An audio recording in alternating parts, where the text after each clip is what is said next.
There appears to be a noticeable trend of engineers and consultants seeking clarification on fundamental concepts. Several factors could explain this phenomenon. Firstly, the increased demand for engineering and consulting services plays a significant role. As the global economy rebounds, there is a surge in projects requiring engineering expertise. This heightened demand can lead to a shortage of experienced professionals, prompting companies to hire individuals who might possess less experience or a less robust understanding of core principles. Secondly, changes in engineering education are also contributing to the observed trend. Modern engineering curricula often prioritize specialization and niche areas, potentially resulting in graduates who excel in specific domains but lack a comprehensive grasp of broader, more fundamental concepts. This shift in educational focus can create gaps in foundational knowledge. Thirdly, the rapid pace of technological advancement within the engineering field necessitates continuous learning and adaptation. The constant emergence of new technologies and methodologies can overwhelm even seasoned professionals, compelling them to revisit basic concepts to stay current. The sheer volume of new information can make it challenging to maintain a strong understanding of the underlying principles. Fourthly, the proliferation of online learning and remote work opportunities has broadened access to engineering and consulting careers. However, this accessibility can also lead to individuals entering the field without the benefit of a strong traditional education. The absence of rigorous, in-person training can result in professionals with gaps in their fundamental knowledge, requiring them to seek clarification on basic concepts later in their careers. Fifthly, the decrease of robust mentoring and guidance within the contemporary work environment can exacerbate the issue. In today's fast-paced professional landscape, experienced professionals might have less time and resources available to dedicate to mentoring junior colleagues. This lack of guidance can hinder the development of junior engineers and consultants, depriving them of opportunities to learn from seasoned experts and solidify their understanding of fundamental principles. It's important to emphasize that a solid foundation in fundamental principles is crucial for success in any engineering discipline. Without a strong grasp of these basics, engineers may struggle to solve complex problems, design innovative solutions, and ensure the safety and reliability of their work. Firstly, understanding fundamental concepts is essential for effective problem solving. Engineering challenges often require a deep understanding of underlying principles to identify the root cause of a problem and develop appropriate solutions. Without this foundation, engineers may resort to trial and error, which can be time-consuming and ineffective. Secondly, a strong grasp of fundamentals is necessary for innovation and creativity. By understanding the basic principles that govern engineering systems, engineers can identify opportunities for improvement and develop new and innovative solutions. This requires a deep understanding of how different components interact and how they can be optimized for performance. Thirdly, knowledge of fundamental principles is crucial for ensuring the safety and reliability of engineering designs. Engineers must be able to accurately predict the behavior of systems under various conditions to prevent failures and ensure the safety of the public. This requires a thorough understanding of the underlying physics and mechanics. Fourthly, a solid foundation in fundamentals provides a basis for lifelong learning. The engineering field is constantly evolving, with new technologies and methodologies emerging all the time. Engineers who have a strong grasp of the fundamentals are better equipped to adapt to these changes and continue to learn and grow throughout their careers. Fifthly, understanding the basic principles of engineering promotes effective communication and collaboration. Engineering projects often involve teams of professionals with diverse backgrounds and expertise. A shared understanding of fundamental concepts allows team members to communicate effectively and collaborate to achieve common goals. Sixthly, a strong understanding of fundamental principles is essential for ethical practice. Engineers have a responsibility to ensure that their designs are safe, reliable, and environmentally sound. This requires a deep understanding of the potential consequences of their work and the ability to make informed decisions based on ethical considerations. Seventhly, possessing core understanding in the fundamentals promotes career advancement. Engineers who have a strong grasp of the fundamentals are more likely to be recognized for their expertise and leadership potential. This can lead to opportunities for promotion and advancement within their organizations. Eighthly, the fundamentals contribute to increased efficiency and productivity. When engineers have a deep understanding of the underlying principles, they can work more efficiently and effectively. They can quickly identify potential problems and develop solutions without wasting time on unnecessary experimentation. Ninthly, knowledge in the fundamentals enhances confidence and credibility. Engineers who have a strong grasp of the fundamentals are more confident in their abilities and more likely to be trusted by their clients and colleagues. This can lead to increased opportunities for collaboration and professional recognition. Tenthly, it encourages a culture of continuous improvement and innovation. By constantly revisiting and reinforcing their understanding of fundamental principles, engineers can identify areas where they can improve their designs and processes. This can lead to a culture of continuous improvement and innovation within their organizations. To address this issue of insufficient fundamental knowledge, several strategies can be implemented. Firstly, companies can invest in robust training programs for newly hired engineers and consultants. These programs should focus on reinforcing fundamental concepts and providing practical experience in applying these principles to real-world problems. Secondly, mentorship programs can be established to pair junior engineers and consultants with experienced professionals who can provide guidance and support. This allows junior staff to learn from the expertise of seasoned colleagues and develop a deeper understanding of fundamental principles.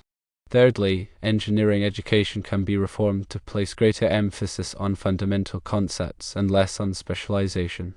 Curricula should be designed to ensure that graduates have a solid foundation in the core principles of engineering. Fourthly, online learning resources can be used to supplement traditional education and provide engineers with opportunities to refresh their knowledge of fundamental concepts. These resources should be designed to be engaging and interactive, making it easier for engineers to learn and retain information. Fifthly, professional organizations can play a role in promoting continuing education and professional development. These organizations can offer workshops, seminars, and conferences that focus on fundamental engineering concepts. By providing these opportunities, professional organizations can help engineers stay up to date with the latest advancements and reinforce their understanding of core principles. The issue of engineers and consultants seeking clarification on fundamental concepts is a complex one with multiple contributing factors. By addressing these factors through a combination of training, mentorship, education reform, and professional development, the engineering community can ensure that all professionals have a strong foundation in the fundamental principles that are essential for success. This will not only improve the quality of engineering work but also promote innovation, safety, and ethical practice within the field. It is crucial for the engineering community to recognize the importance of fundamental knowledge and take proactive steps to ensure that all professionals have the necessary skills and knowledge to excel in their careers. By investing in training, mentorship, education, and professional development, we can create a stronger and more capable engineering workforce that is well equipped to meet the challenges of the future. Therefore, to ensure competency across the board, there are several actionable strategies for engineering firms and educational institutions to adopt. Firstly, comprehensive onboarding programs are essential for new hires, particularly those with limited experience. These programs should include rigorous training modules that cover the core fundamentals of engineering relevant to the specific roles. The training should not only focus on theoretical concepts, but also incorporate practical exercises and real-world case studies to reinforce learning. Secondly, mentoring initiatives can bridge the gap between seasoned professionals and junior staff, fostering knowledge transfer and practical skill development. Pairing experienced engineers with newer colleagues allows for personalized guidance, feedback, and hands-on training. Mentors can share their expertise, insights, and best practices, helping mentees to build a solid foundation in fundamental engineering principles. Thirdly, universities and colleges should re-evaluate their engineering curricula to ensure adequate coverage of core concepts. The curriculum should emphasize the importance of fundamental principles and provide students with ample opportunities to apply these principles to solve real-world problems. The curriculum should also incorporate emerging technologies and industry trends, preparing students for the challenges of the modern engineering workplace. Fourthly, online learning platforms and professional development courses offer flexible and accessible avenues for engineers to enhance their knowledge and skills. These resources can be used to supplement formal education or to refresh knowledge of fundamental concepts. Online courses should be designed to be interactive and engaging, incorporating multimedia elements such as videos, simulations, and quizzes. Fifthly, industry conferences and workshops provide valuable opportunities for engineers to network, share knowledge, and stay up to date with the latest advancements in their field. These events often feature presentations, panel discussions, and hands-on workshops that focus on fundamental engineering principles. Attending these events can help engineers to reinforce their understanding of core concepts and learn about new technologies and best practices.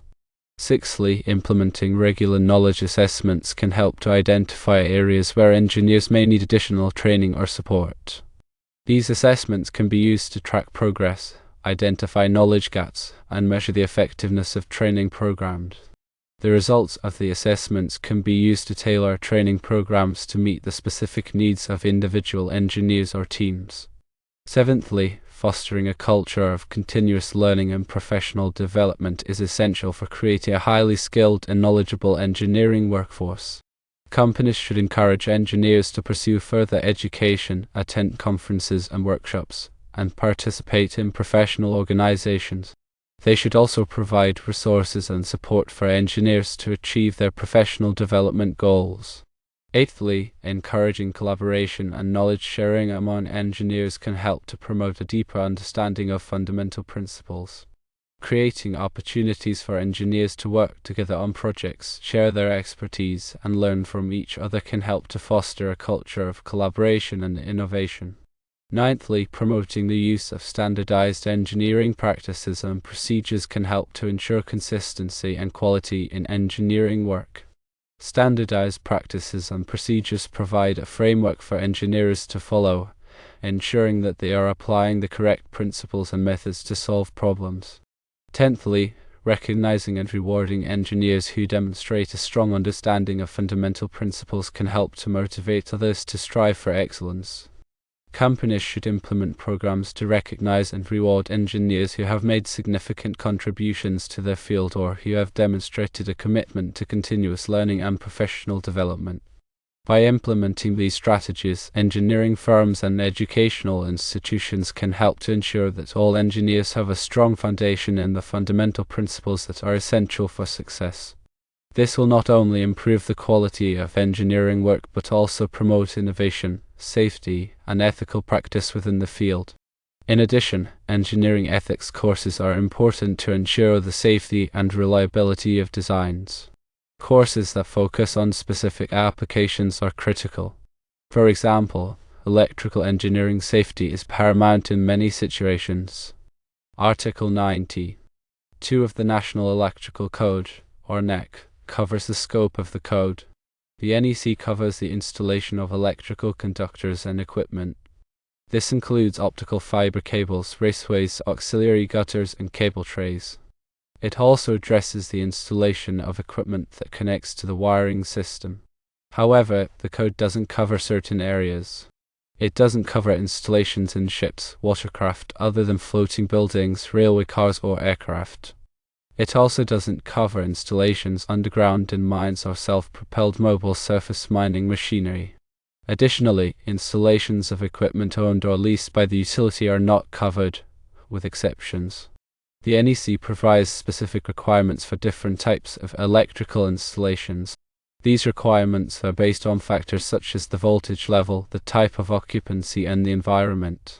Understanding these requirements is essential for ensuring the safe and compliant installation of electrical systems. Article 110 covers requirements for electrical installations. Section 110(2) discusses integrity of electrical equipment and connections.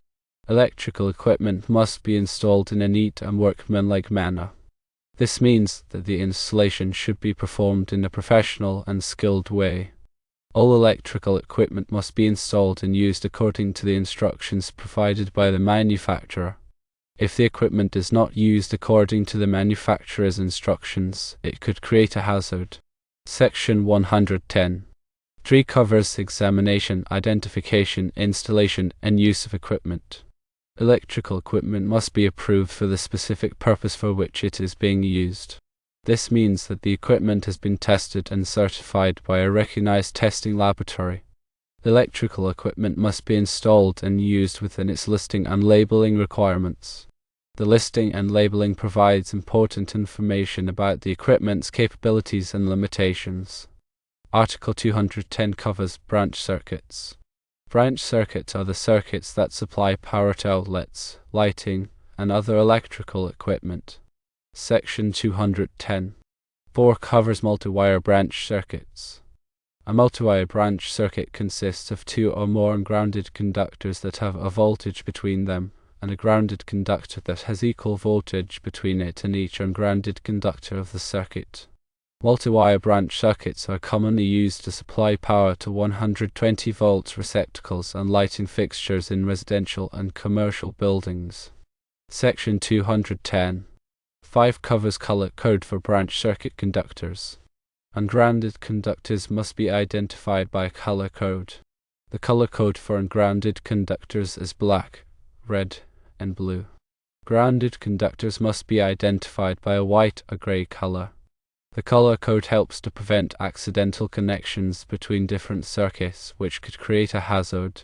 Article 215 covers feeders. Feeders are the circuits that supply power from the service equipment to the branch circuits. Section 215. 2 covers minimum size of feeder conductors. Feeder conductors must be sized to carry the load that they are expected to supply. The size of the feeder conductors is determined by the ampacity of the conductors. The ampacity of a conductor is the maximum amount of current that the conductor can carry safely. The ampacity of a conductor is affected by several factors, including the type of conductor, the size of the conductor, the insulation rating of the conductor, and the ambient temperature. Section 215. 3 covers overcurrent protection for feeders. Feeders must be protected by overcurrent protection devices, such as fuses or circuit breakers. Overcurrent protection devices are designed to protect the conductors from overheating and causing a fire. The overcurrent protection device must be sized to protect the feeder conductors from overcurrent. Article 220 covers branch circuit, feeder, and service calculations. This article provides the rules for calculating the loads on branch circuits, feeders, and services. The load calculations are used to determine the size of the conductors, the size of the overcurrent protection devices, and the size of the service equipment. Section 220. 12 covers general lighting loads. The general lighting load is the load that is required for lighting in a building. The general lighting load is calculated based on the square footage of the building and the occupancy of the building. Section 220. 14 covers receptacle loads. The receptacle load is the load that is required for receptacles in a building. The receptacle load is calculated based on the number of receptacles in the building and the type of occupancy. Article 230 covers services. The service is the electrical supply to a building. The service includes the service conductors, the service equipment, and the grounding electrode system. Section 230. 70 covers service disconnecting means. The service disconnecting means is a switch or circuit breaker that is used to disconnect the service from the building. The service disconnecting means must be readily accessible and located near the point where the service conductors enter the building. Section 230. 71 covers maximum number of service disconnecting means. The maximum number of service disconnecting means is 6. This means that a building could have no more than 6 service disconnecting means. Article 250 covers grounding and bonding. Grounding and bonding are essential for electrical safety. Grounding is the process of connecting electrical equipment to the earth. Bonding is the process of connecting different metal parts of an electrical system together. Section 250. 24 covers grounding electrode system. The grounding electrode system is the system of electrodes that is used to connect the electrical system to the earth. The grounding electrode system typically includes a ground rod, a ground plate, or a metal underground water pipe. Section 250. 50 covers bonding of metal water piping. Metal water piping must be bonded to the grounding electrode system. This is to prevent the water piping from becoming energized, which could create a shock hazard. Article 300 covers wiring methods. This article provides the rules for installing electrical wiring. It covers topics such as the type of wiring that can be used, the location of wiring, and the protection of wiring. Section 300. 4 covers protection against physical damage. Wiring must be protected against physical damage. This can be accomplished by using conduit, cable trays, or other protective measures. Section 300. 11 covers securing and supporting wiring. Wiring must be secured and supported in a manner that prevents it from being damaged. This can be accomplished by using straps, clamps, or other securing devices. Article 310 covers conductors for general wiring. This article provides the rules for selecting the correct size and type of conductors for electrical wiring. It covers topics such as the ampacity of conductors, the insulation rating of conductors, and the temperature rating of conductors. Section 310. 15 covers ampacity of conductors. The ampacity of a conductor is the maximum amount of current that the conductor can carry safely. The ampacity of a conductor is affected by several factors, including the type of conductor, the size of the conductor, the insulation rating of the conductor, and the ambient temperature. Section 310. 16 provides tables that list the ampacity of conductors based on the conductor size, insulation type, and temperature rating. These tables are used to select the correct size conductor for a given application. When dealing with conductors, firstly, select the appropriate conductor size based on ampacity requirements per NEC Table 310.16, adjusting for ambient temperature and derating factors if multiple conductors are bundled together. Secondly, ensure proper overcurrent protection using circuit breakers or fuses sized according to the conductor's ampacity, protecting it from overloads and short circuits. Thirdly, correctly identify conductors by color coding using black, red, and blue for ungrounded conductors, white or grey for grounded conductors, and green or bare for grounding conductors. Fourthly, install conductors in approved raceways, conduits, or cable trays to provide physical protection against damage, moisture, and other environmental factors. Fifthly, properly terminate conductors using appropriate connectors and terminals, ensuring secure and reliable connections to prevent overheating and electrical faults. Sixthly, maintain proper spacing between conductors to prevent overheating and arcing, especially in high current applications. Seventhly, comply with all applicable codes and standards, such as the NEC, to ensure safe and compliant electrical installations.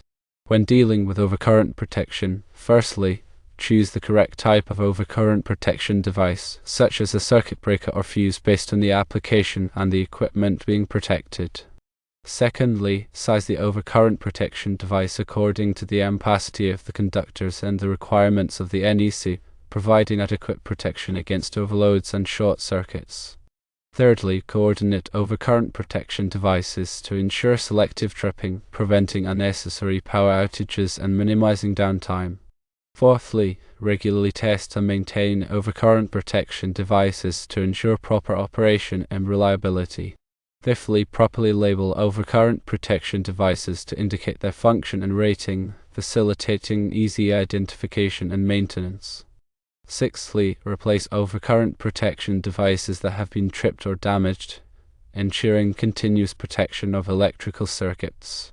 Seventhly, comply with all applicable codes and standards, such as the NEC, to ensure safe and compliant electrical installations. When working with grounding and bonding, firstly, establish a grounding electrode system consisting of ground rods, ground plates, or metal water pipes to provide a low impedance path for fault current to return to the source. Secondly, bond all metal enclosures, equipment, and non-current carrying metal parts of the electrical system together to create an equipotential plane and minimize the risk of electric shock. Thirdly, use appropriately sized grounding and bonding conductors according to the requirements of the NEC, ensuring adequate capacity to carry fault current. Fourthly, make sure all grounding and bonding connections are mechanically secure and electrically conductive, providing reliable and effective grounding. Fifthly, inspect and test grounding and bonding connections regularly to ensure their integrity and effectiveness. Sixthly, protect grounding and bonding conductors from physical damage and corrosion, ensuring long-term reliability. Seventhly, comply with all applicable codes and standards, such as the NEC, to ensure safe and compliant electrical installations. When dealing with wiring methods, firstly, select the appropriate wiring method based on the application, environment, and code requirement. Secondly, install wiring in accordance with manufacturer's instructions and industry best practices. Thirdly, support and secure wiring properly to prevent damage and ensure long-term reliability. Fourthly, protect wiring from physical damage, moisture, and other environmental factors. Fifthly, use appropriate fittings and connectors for each wiring method.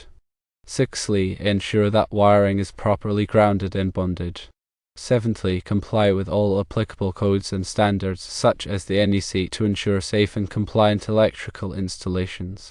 These are just a few examples of the many topics that are covered in the NEC. Understanding these topics is essential for ensuring the safe and compliant installation of electrical systems.